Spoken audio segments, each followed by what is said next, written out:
네, 여러분 반갑습니다. 충남 온라인 학교 시즌 3 오늘이 마지막 강의가 된 것 같습니다. 마지막일지 아닐지는 지금 사태를 지켜봐야겠지만 네, 마지막 강의라 생각하고 우리 시작해 보도록 하겠습니다. 이번 시간에는요 4단원 시장 경제와 가격이라는 단원인데요. 우리가 지난 시간에 경제 단원 처음 들어가서 3개를 배웠었죠, 그렇죠? 그래서 한번 오늘 지난 시간에 공부한 내용들을 간단하게 확인해보고 새로운 단원 들어가는 안내를 하겠습니다. 3단원에서는 우리 경제활동과 경제체제라는 단원에서 경제 문제가 무엇인지, 그 경제 문제에서 반드시 우리는 인간의 욕망은 무한한 데 비해 자원은 상대적으로 한정되어 있기 때문에 이런 성질을 우리가 희소성이라고 그랬죠. 이 희소성 때문에 항상 선택의 문제에 부딪힌다 그랬어요. 그러다 보니까 우리는 기회비용이라는 거 항상 생각한다고 그랬고요. 기회비용을 따져서 우리는 합리적으로 선택한다고 했습니다. 이 문제, 여러 경제 문제를 해결하는 다양한 제도로 우리가 뭐 자유주의적 경제제도, 그리고 계획경제, 그리고 오늘날 혼합경제 이렇게까지 배웠던 것 같고요. 그리고 이 단원에서는 기업의 역할과 사회적 책임이라는 단원에서 사회 구성원으로서 이제 기업의 뭐 윤리의식을 가져야 하고, 앞으로 기업가들은 그 혁신, 창조성을 가지고 있는 기업가 정신에 대해서 간단하게 알아봤습니다. 그리고 바로 지난 시간에 배웠던 금융생활의 중요성, 이걸 통해서 여러분들이 일생 동안 경제생활을 그 각 나이에 맞게 어떻게 해나가는지를 배웠고요. 자산 관리하는 방법들에 대해서 공부를 해봤습니다. 그러면 이번 시간에는 경제 두 번째 대단원인데요. 이번 시간에는 시장에 대해서 공부를 해볼 거예요. 4단원의 구성을 잘 보면 이렇게 시장의 의미와 종류, 그리고 2단원 시장 가격이 결정이 어떻게 되는가, 뭐 수요와 공급에 의해서 공부를 할 거고요. 세 번째는 그 수요와 공급이 변했을 때 시장 가격이 어떻게 변하는지를 알아볼 겁니다. 그 중에서 오늘은 1단원 시장의 의미와 종류에 대해서 공부를 해보도록 하겠습니다. 자, 그럼 학습 목표 한번 읽고 시작해 보겠습니다. 자, 학습 목표 1번. 시장의 의미와 역할을 설명할 수 있다. 두 번째, 시장의 종류를 이해하고 우리 주변에 존재하는 다양한 시장의 예를 제시할 수 있다. 자, 여러분들 시장은 그동안 아마 머릿속에는 그런 이미지가 떠오를 거예요. 막 오일장이 펼쳐져 있어서 사람들이 막 물건을 뭐 사고 팔고 뭐 서로 뭐 이렇게 물건 사려고 하는 그런 것들을 이제 이해할 수 있을 것 같은데요. 오늘은 그 시장이 그것뿐만이 아니라 굉장히 좀 포괄적인 의미다라는 걸 한번 이해를 해볼 것 같습니다. 자, 그럼 영상 하나 보고 시작할게요. 이 영상 한번 보고요. 시장 의미는 무엇인지 그럼 한번 이미지로 떠올려 올해는 보겠습니다. 농사가 잘 되었군. 우리 가족이 먹고도 쌀이 몇 가마니 남겠어. 그나저나 옷이 다 해졌네. 수선하려면 옷감이 필요하겠어. 어머나, 옷감을 너무 많이 만들었네. 어머니, 쌀이 다 떨어졌어요. 아이고, 이를 어쩌면 좋지? 이 쌀과 옷감을 바꿀 수 있으면 좋을 텐데. 혹시 옷감이 필요하신가요? 나는 쌀이 필요하니 이 옷감과 쌀을 교환하면 어떻겠어요? 그거 좋군요. 앞으로도 쌀과 옷감을 서로 교환합시다.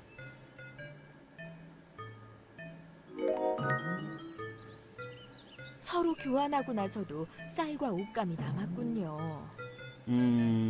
아, 매주 월요일에 마을 공터에서 사람들에게 쌀과 옷감을 팔면 어떨까요? 그거 좋은 생각이네요. 자, 쌀 팝니다.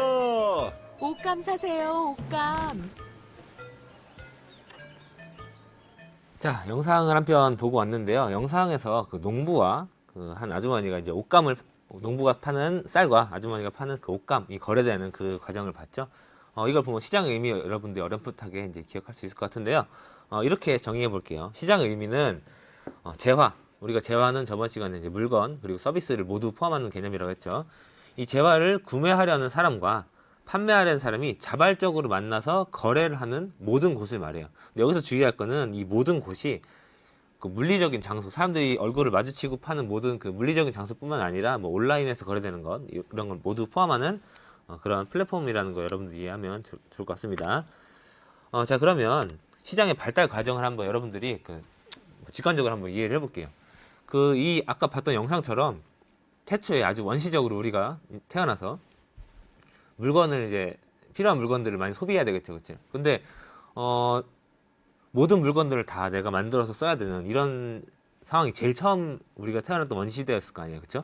그런 상황에서는 사람들이 물건을 필요한 걸 어떻게 구했을까요? 그렇죠. 방금 말한 것처럼 직접 만들어서 쓴다 그러는데 이런 걸 우리가 네 글자로 뭐라고 하죠? 그렇습니다. 자급자족한다 그래요. 스스로 필요한 것을 구해서 쓰는 이런 생활을 했었어요. 그랬는데 이제 점점 사람들이 정착하고 농경 생활을 시작하면서 생산량이 점점 많아져요. 생산량이 많아지다 보니까 그 내가 쓰다가 남은 것들을 모아놓게 되겠죠. 이거 남은 걸 우리가 뭐라 그럴까요? 그렇습니다. 이걸 잉여 생산물이라고 하죠. 잉여 생산물. 잉여 생산물이 발생하면 이 남은 걸 가지고 이제 다른 사람과 어떻게 하는 거예요? 그렇죠. 물물 교환을 시작합니다. 아까 말한 것처럼 그 농부는 쌀이 남았고요. 어떤 아주머니는 옷감이 남았기 때문에 두 사람이 서로 필요한 것들이 맞았기 때문에 서로 자발적으로 거래를 한 것이 되겠죠. 그런데 이제 교환도 점점 활발해지다 보니까 이제는 좀 불편한 걸 더 개선하고 싶어졌어요. 농부는 어떨 때는 옷감도 필요하고 어떨 때는 뭐 집신도 필요하고 고기도 필요하고 한데 각각 이 필요한 물건들을 다 일일이 만들어 가지고 교환할 수는 없잖아요. 그렇죠? 그러다 보니까 이제 이럴 바에는 내가 잘하는 거에만 올인을 해서 이걸 가지고 전체적으로 다 모든 사람들과 거래하는 것이 훨씬 더 편리하겠다라는 생각이 하게 되겠죠. 이렇게 자기가 잘하는 분야를 어떻게 생산한다고요?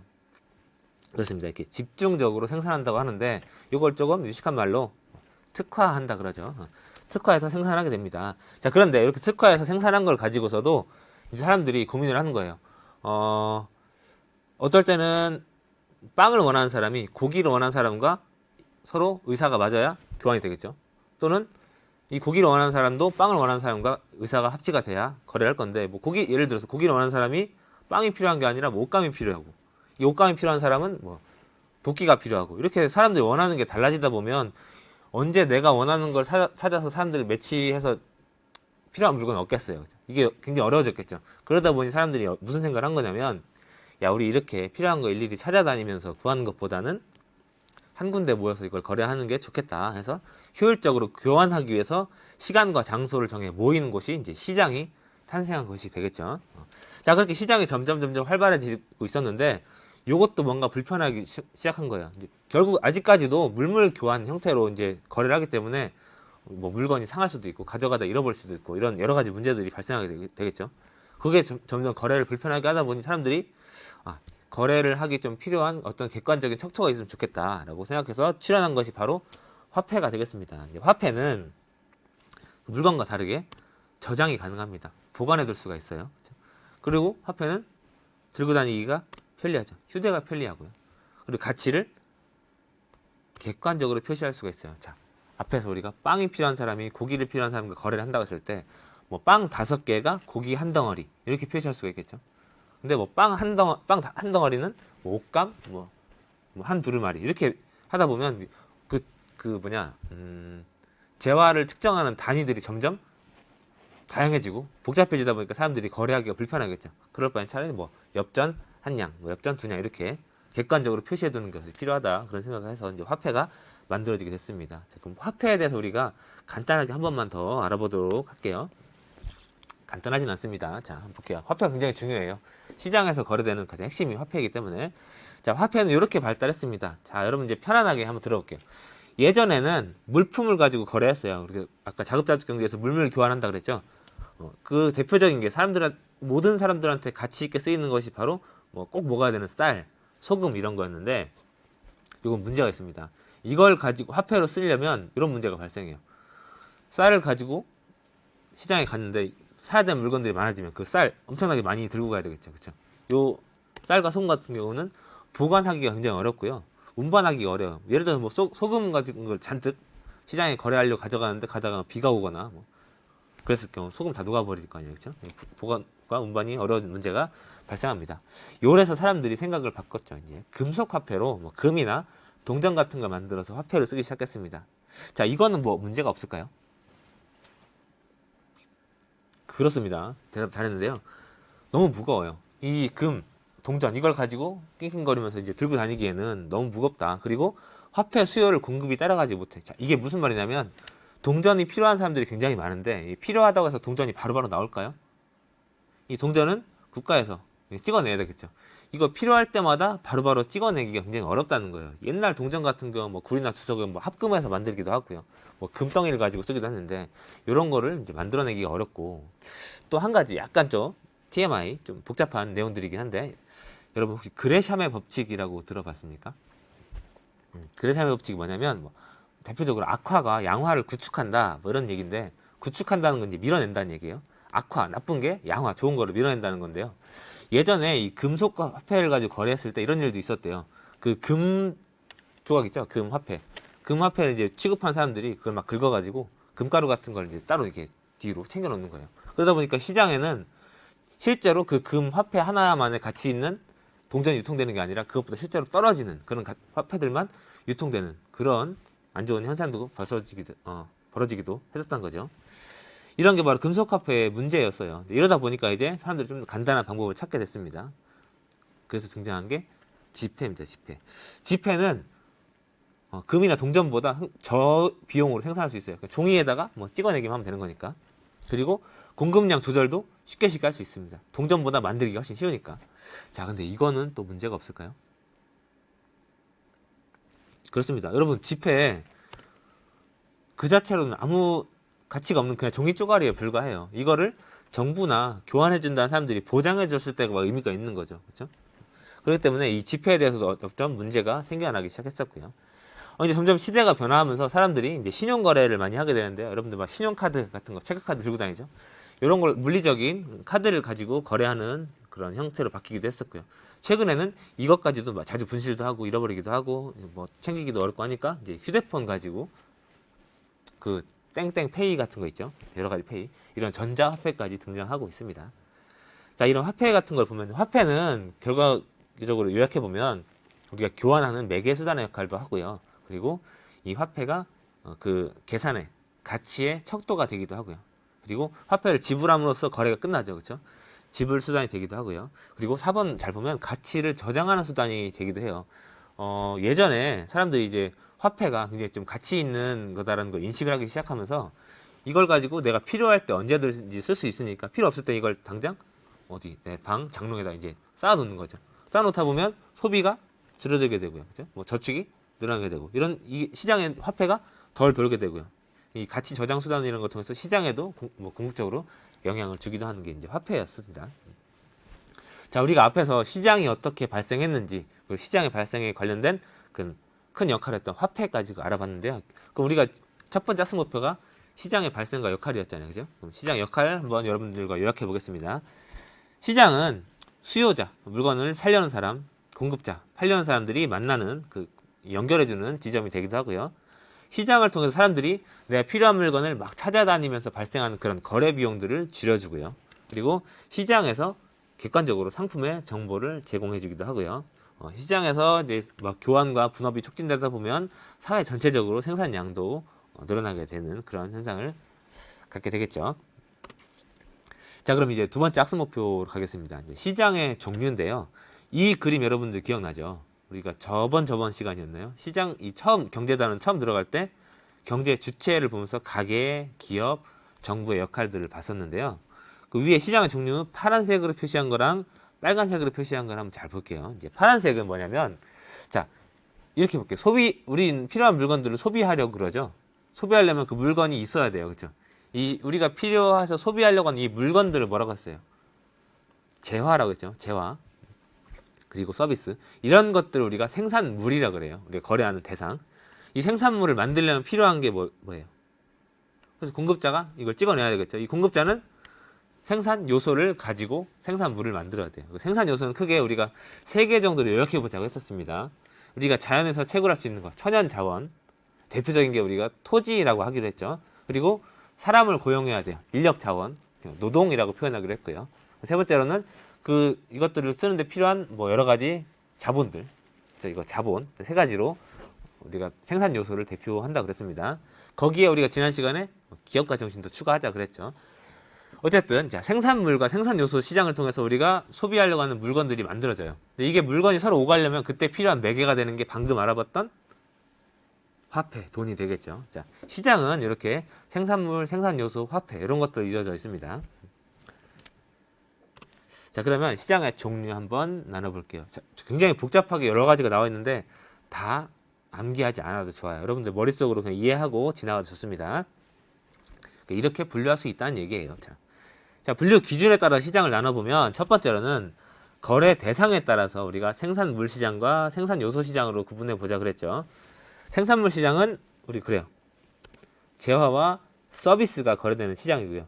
이 대표적인 재화 하면 뭐 우리가 이 거래되는 시장이 뭐 문구점이라든지 뭐 농수산물 시장이라든지 백화점 이런 것들이 되겠죠. 뭐 서비스가 거래되는 시장은 그래요. 뭐 학원, 뭐 학교, 병원, 그리고 뭐 콘서트장 이런 것들도 서비스가 거래되는 시장이 되겠죠. 그리고 생산 요소 시장은 상품 과정에서 필요한 생산 요소가 거래되는 시장. 그리고 뭐 예를 들면 토지는 부동산 시장에서 거래되겠고요. 뭐 노동력은 뭐 인력 시장에서 거래가 되겠죠. 자, 이렇게 생산 요소 시장까지 나눠볼 수 있고요. 거래되는 형태에 의해서 분리해 보자면 우리가 실제로 거래하는 모습이 드러나는 시장이 있어요. 뭐 마트라든지 백화점에서는 여기가 시장이구나 이렇게 보이잖아요. 그렇죠? 근데 이런 걸 구체적 시장이라고 하는데 실제로는 거래되는 모습이 드러나지 않는 시장, 뭐 온라인에서 거래되는 경우 있잖아요. 뭐 주식 시장, 뭐 외환 시장, 뭐 전자상거래 시장 이렇게 실제로는 모습이 보이지 않는 시장들을 우리가 추상적인 시장, 머릿속에 존재하는 시장이라고 이야기합니다. 그 외에 또 뭐가 있냐면 개설되는 주기, 이게 얼마나 자주 시장이 열리는가에 따라서 여러분들 두 가지 나눠보죠. 항상 열려있는 시장, 가끔 열리는 시장. 그렇죠. 이렇게 상설 시장과 정기 시장으로 나누기도 하고요. 판매되는 대상, 누구한테 파느냐에 따라서 도매상한테 파냐, 도매시장이냐, 아니면 일반 수요자한테 파냐, 소매시장이냐 이렇게 나눠볼 수도 있습니다. 자, 세 번째로는 공급자 수에 따라서도 이렇게 나눠볼 수 있는데요. 경쟁시장, 독점시장, 과점시장 이렇게 나눠볼 수 있는데 요거는 자세하게 한번 보겠습니다. 실제로 우리가 물건을 어떤 사람들한테 산단 말이에요. 그렇죠? 이 사는 사람들과 관계가 여러분들이 중요한 거잖아요. 그 판매자의 수에 따른 시장의 종류를 한번 볼게요. 이 시장의 종류는 어떤 기준에 의해서 나누냐면 요 네 가지인데 판매자 수가 어느 정도냐, 그리고 그 판매자 개별 기업이 시장 가격에 영향을 줄 수가 있는가 없는가, 그리고 판매되는 상품이 시장에서 판매되는 상품의 질이 똑같은지, 그리고 그 물건을 팔려는 공급자들이 시장에 들어올 때 진입 장벽이 존재하는지 유무를 가지고 시장의 종류를 한번 나눠볼게요. 일단 완전 경쟁시장, 이건 아주 굉장히 이상적인 시장인데요. 엄청나게 많은 판매자와 엄청나게 많은 소비자가 만나는 시장이에요. 그 시장은 모든 상품의 가격이 그리고 질이 똑같아요.